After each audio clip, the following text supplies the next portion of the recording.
This is SelfWork, and I'm Dr. Margaret Rutherford.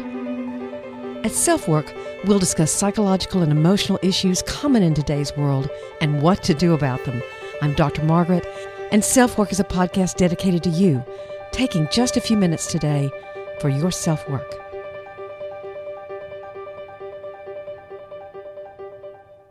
Hi, this is Dr. Margaret. Thanks so much for joining me on this podcast. I really appreciate it. Today we're going to be talking about trust, regaining trust. And the title indicates that perhaps somewhat counterintuitively, regaining trust is really a two-way street, not a one-way street. So we'll be talking about regaining trust in the context of one or both partners having an affair. However, the steps that we're going to go over can really be used for any kind of betrayal of trust. It doesn't have to be an affair, and I'll be using my work with couples who've had affairs as examples, but I'll also be commenting from time to time about how that might look simply if it's a conflict with a friend or between a parent and child, not necessarily between partners. So the first thing we're going to talk about are why affairs happen. There are a few that are pretty common, and then a couple that you might not really think about.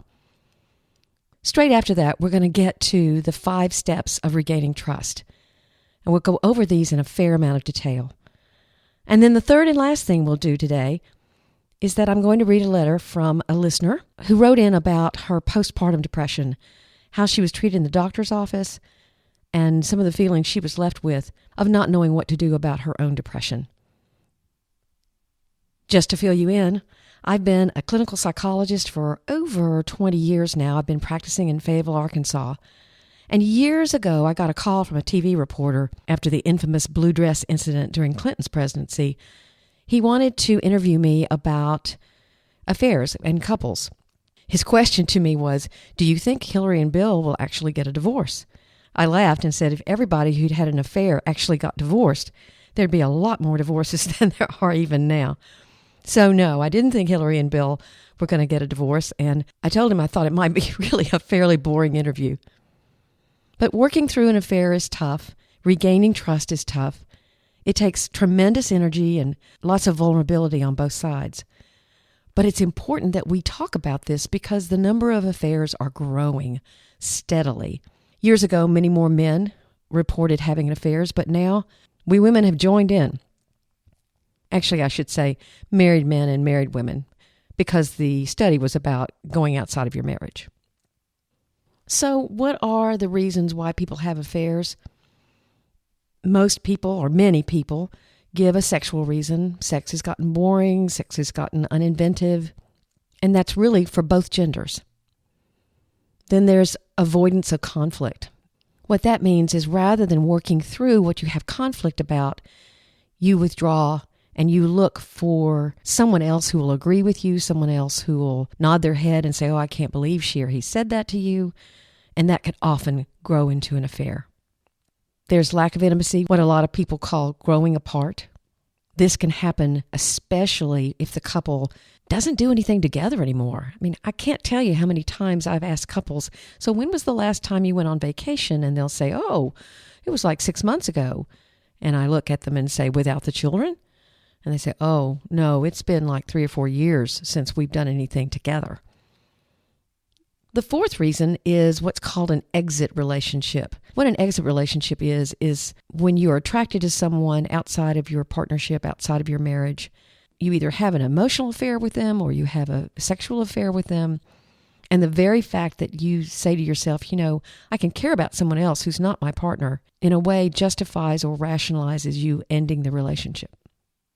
Then, of course, there's the midlife crisis, where you're attracted to someone in your 40s or 50s who's probably younger than you or younger than your partner.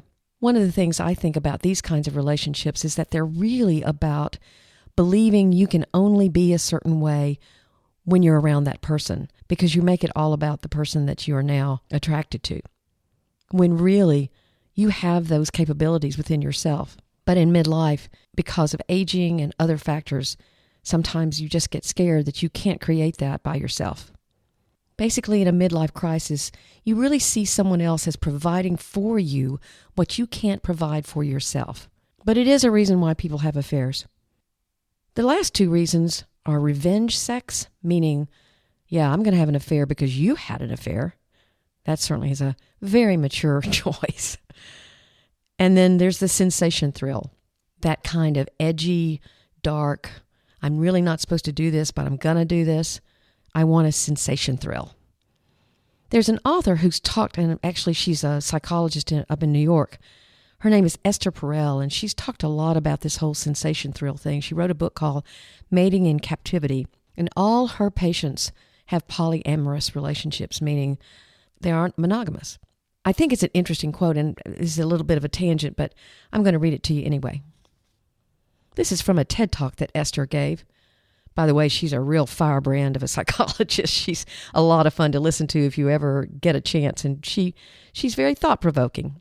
So here's the quote from her TED Talk.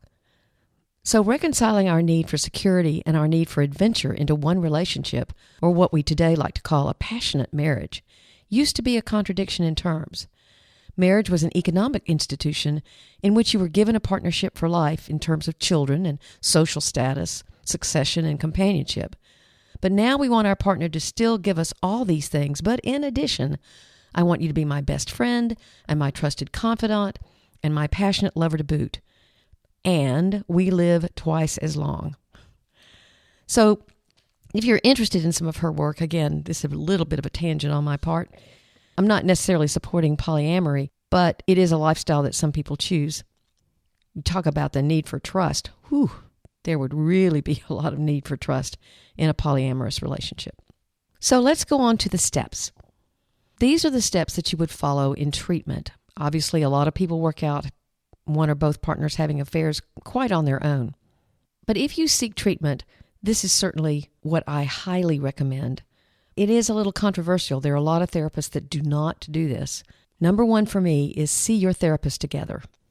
Trust is such an obvious issue. It's important that the spouse regain their role as confidant, as someone who can be opened up to safely.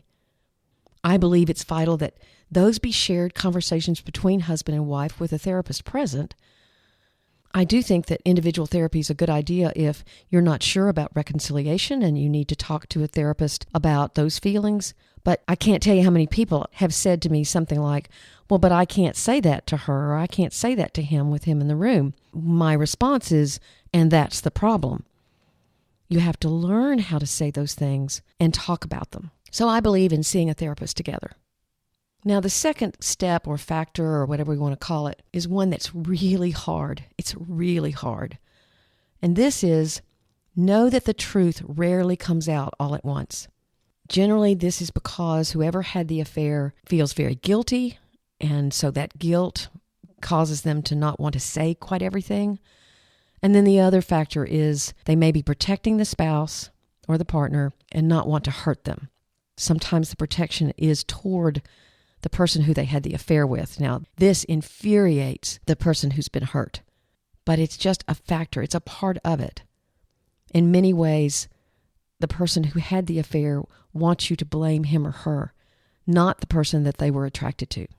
The third thing is that there has to be a recognition that the problems in the relationship didn't cause the affair, but they've got to be talked about.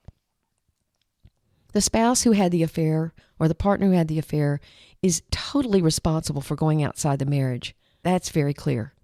But there are individual reasons someone has an affair, but there could be contextual reasons, like the reasons we were talking about. One of them was avoidance of conflict or lack of intimacy. That's a couple problem. Now, sometimes when things are not going well, the spouse who had the affair will want to totally blame the marriage for the affair, and I don't let that fly. Yes, sometimes there are big problems in the relationship, which we need to talk about, but you don't get off the hook. And actually, if that's the case, that should be a red flag for the person listening and wanting to reconcile, but hearing his wife or her husband say, oh, well, I wouldn't have done it if I weren't so miserable. That's not a good sign. Now, the fourth factor is the one that's a little bit counterintuitive. The regaining of trust goes both ways. It's a two-way street. The person who actually had the affair, the way they need to regain trust is pretty evident. They've got to cut ties with the person that they had the affair with. I will say, though, this is sometimes difficult because if you work together, there can be some real practical problems there. But they've got to be worked out. They've got to provide whatever information the other asks for to help them heal. Some people want a lot of information, and some people want very little. There are pros and cons to both of those. You can have too much information to where you find out way more than you can forget and forgive, and that can be a really, really difficult thing. But then if you don't ask enough questions, you may have feelings that you don't work out. If the person who had the affair doesn't willingly and proactively offer openness in what used to be more private choices, that might be a signal that the hurtful impact of the affair just isn't understood or responsibility accepted. This is difficult because our passwords, our texts, all that stuff is private, and it feels good that it's private. It's our own little world that we're connecting with others and creating. So you lose that for a while. You have to regain the right to have that back. Here's a technique that I teach for people to have these talks to regain trust. I suggest that they pick a time, like 15 minutes, 20 minutes, 30 minutes, and they pick days, Tuesday, Thursday, Saturday, let's say. And they sit down on those days for that allotted amount of time, and the person who did not have the affair gets to ask questions, tell the person how they feel, and they both talk openly about the affair. After that period of time, though, they don't talk about it. In some ways, you've got to fence in the conversation, or it can seep into every aspect of your relationship.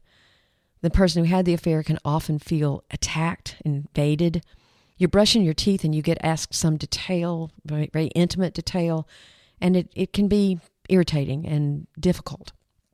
At the same time, those things have to be addressed and answered. Really, at that point, the goal for the person asking the questions who was hurt, the non-cheater, the goal for them is to say, I just don't need to ask this question. I'm okay with not knowing. Or I've asked it and I'm okay with the answer. But the two-way street thing is important. And this is why. Because what the person who did not have the affair has to do is give reassurance to the other partner that they are moving through their grief, through their anger, so that hope can be reestablished. The person who's giving the information and who feels very guilty can lose hope. But the last thing that someone wants to realize is that 10 or 15 years down the road, their spouse says, I never really forgave you for that affair. I want a divorce. Or even if they don't say that, they act on it. They can be very passive-aggressive or bitter, and that is just not a situation that anybody wants. That's not creating a new marriage. The fifth step, or factor, is that it takes time. And one of my caveats that I say to all my patients who are working through something like this is, for the person who did not have the affair, who got hurt, it can't happen slow enough. For the person who did have the affair, it can't happen fast enough. So there's a very delicate balance that has to happen in those situations where you go slow enough, but you go fast enough. This is where a therapist can really be helpful in trying to help the couple understand that balance. The one thing also that the person, again, who did not have an affair, I'm trying to stay away from the word cheater because it's just so derogatory, and many fine people have affairs. They don't think they ever would. They didn't think they ever would, but they do. I don't know. There's something about the word cheater that I really don't like. But the person who is trying to regain trust will frequently ask me, well, how do I know? How do I know that I'm not going to find something else out? Again, one of the factors before was not all the truth comes out at once. What if I find out there's somebody else? And so would I look at them and say, what would you do if you did find that out?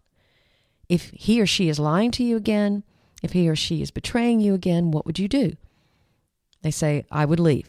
I would pack up the kids. I would go. I'd throw her out, whatever. So my answer to that is, then you have to take a leap.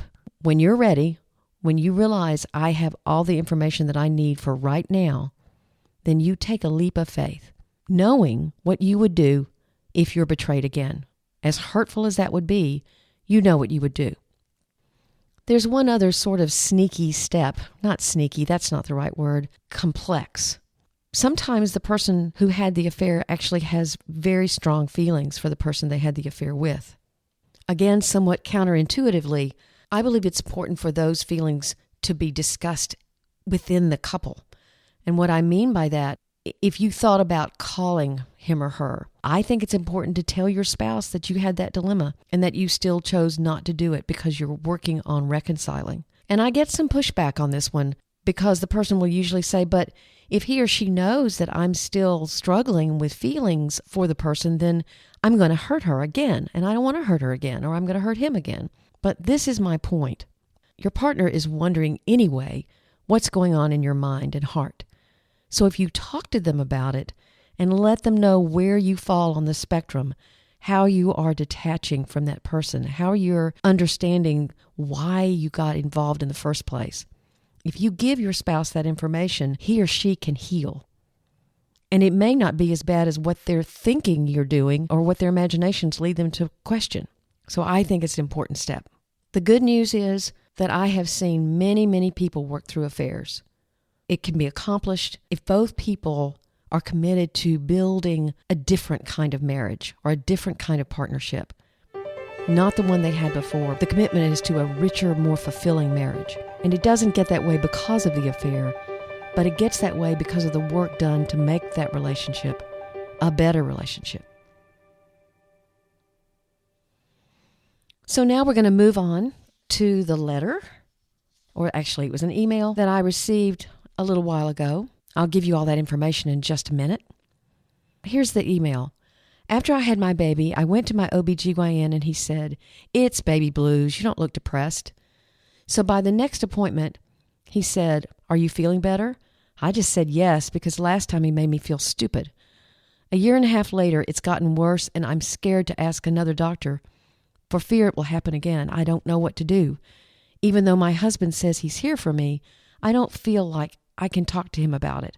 I don't know why. I just can't. I don't know what to do. You know, postpartum depression is an extremely real thing. And yet it occurs in the context of you have this new life in your home and maybe it's your first child, maybe it's not, but you're quote unquote supposed to be happy. So the feelings you're having, maybe you don't attach with the child, maybe you don't want to take care of the child, maybe you just want to sleep. But whatever it is, it's very difficult to admit depression. There's certainly more research going into this, and I know there's several celebrities that have talked about their own postpartum depression, which will hopefully help. What I said to this woman was to please not allow the ignorance or the passivity of the doctor that she saw, perhaps even laziness of the doctor that she saw, to prevent her from getting the help she needed. I sent her a couple of links to articles about postpartum depression and encouraged her to find the help she needs. Actually, sometimes men get depressed after children are born because the dynamic in the family changes so much that it's hard for them. Their role with their wife changes. Even the happy arrival of a baby doesn't necessarily mean that parents aren't going to experience some mild to moderate or even severe depression. So I hope that was helpful. I've treated a lot of people who've had affairs. I didn't talk as much as I thought I might about how all of this can be connected to any kind of betrayal, but think about it. The first factor was seeing your therapist together. What this would translate into with a friendship would be just don't talk to a lot of other people about it. Keep your conversations private about what happened in your own friendship. The second, know that the truth rarely comes out all at once. This is going to be true as well with friends or parent and child. The third is the problems in the relationship didn't cause the affair, but they're important to talk about. What we discussed was that betrayal happens in a context, and that context is important to recognize and to discuss and to change. Number 4 was the regaining of trust goes both ways. The person who wants forgiveness wants it quickly. The person who has been hurt, it may take time for them to release that hurt. And yet, knowing that they want to, knowing that they're working on it, knowing that the person who betrayed is working on the reasons why he or she did so, all of that is important, whether it's about an affair between partners or whether it's a friendship or between parent and child. And then the last one, about it taking time. It takes time to regain trust. Especially teenagers have a hard time with this one when they say, I did that a month ago. Why don't you trust me yet? But it takes time. It's simply a natural consequence of betrayal or lying. So there are lots of ways of contacting me. I have a website where I write a weekly blog, and that's drmargaretrutherford.com. My private email is askdrmargaret@drmargaretrutherford.com. You can find me on Twitter at Dr_Margaret. I have a Pinterest and an Instagram page if you're interested in those ways of reaching out and connecting with me. I'd love that. And I really hope you subscribe. That would be great. Feel free to leave me a rating or review and comments. Thanks again for listening. This is Dr. Margaret, and you've been listening to SelfWork.